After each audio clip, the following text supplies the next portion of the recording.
Hi, Elaine Ehrenkrantz, 53 Belgrade. Elaine Ehrenkrantz, Ehrenkranz. Can you hear it? 53 Belgrade Terrace. I'm going to be very quick, but I do have a handout. Sorry. Just pass it down. I'm also a realtor in West Orange, and I want to talk for a minute about property values. We all know we have high taxes. No one's arguing with that. I just want to compare our taxes to some of the other communities that I also sell in, and you could see that we all these communities have high taxes. And I wanted to take two homes and compare the two homes to homes in other towns like ours. So I was going to take mine, and I was going to take one of my clients, and then I decided we have two people running for mayor. Let's take Councilman Parisi and Mr. Schmidt's house and compare them to the other homes in town. I mean, not in town, in other towns. Mr. Parisi bought his house in '97. His taxes are $11,400. Looks like a nice house. It's probably worth in the fours, give or take. I haven't seen it. All right, the first house that I'm comparing it to is a house in Maplewood, comparable community as ours, and I'll be happy to make these available to the public. The house in Maplewood, by the way, in Maplewood you pay extra for your garbage. Maplewood and South Orange, they pay $400 a year for garbage. In West Orange, I believe garbage is included in our taxes. This house on Burr Road in Maplewood, taxes are $11,000, and then you add the $400. Go on to the next page, South Orange, sorry. Taxes are $12,000 for a house that's comparable to Councilman Parisi's. The last house is Montclair, and those taxes are $11,400. So we have pretty three on-the-nose taxes, except for Maplewood and South Orange, where they pay extra for garbage. So we compare to our other towns. It's hard to believe that we're not the only ones in this bad place, but we're not. And what I'm worried about is I had two people cancel contracts on me this week that wrote them last week before the budget went down. These are young people. One has a baby, and one is about to have a baby. They said, how can we move into a community that just voted down their school budget and is proposing half-day kindergarten when we have to go back to work, as a woman said here before. Now let's look at Mr. Schmidt's house. That's in the next package.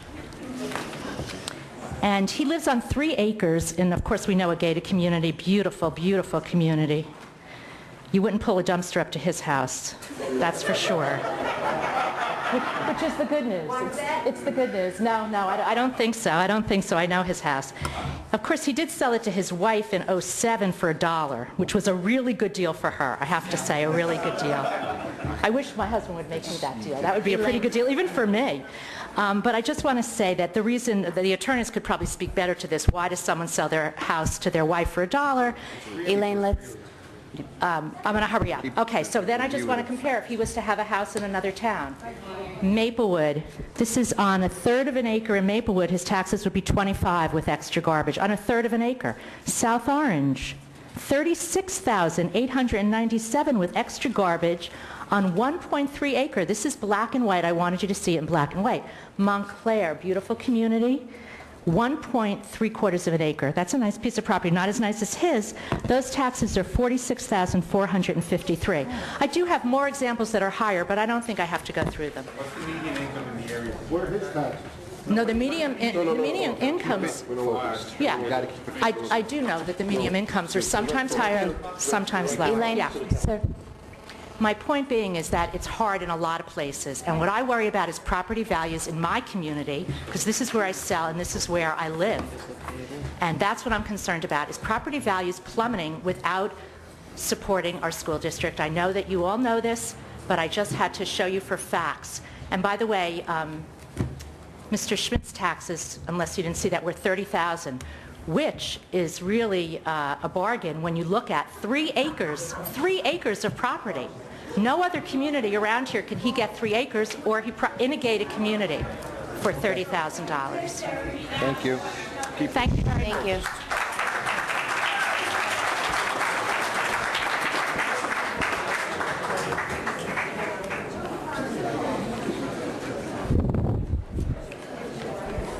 Hi. Yes. Warren Fuller, 26 Westwood. 26 what? I actually think that one of my points is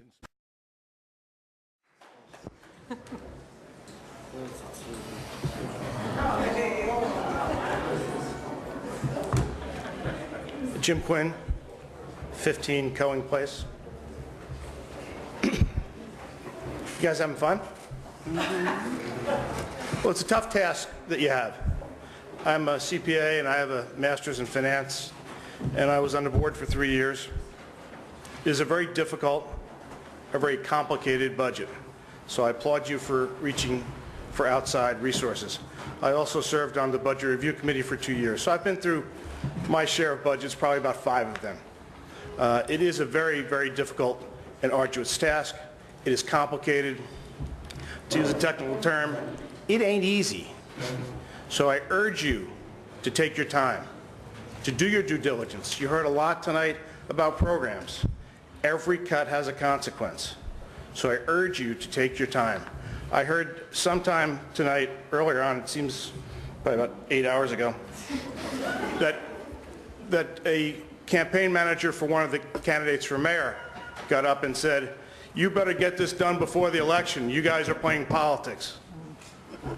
That's pretty interesting coming from the campaign manager of one of the candidates for mayor. So I urge you to take your time. It is very serious. The cuts have consequences. I'd like to correct a couple of things that were said tonight.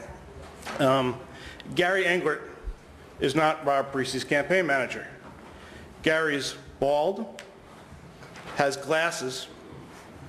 Rob's campaign manager is P.J. Cassidy. He's an attractive young man with a lot of hair. So both Mr. Schmidt, who accused Gary Englert of being Rob's campaign manager, and I believe Mr. Scharfstein, who accused Gary Englert, you're both wrong. So try to get your facts right before you come to the microphone. In conclusion, thank you for taking the time. Do your homework, do your due diligence, and the right result will happen. Thank you.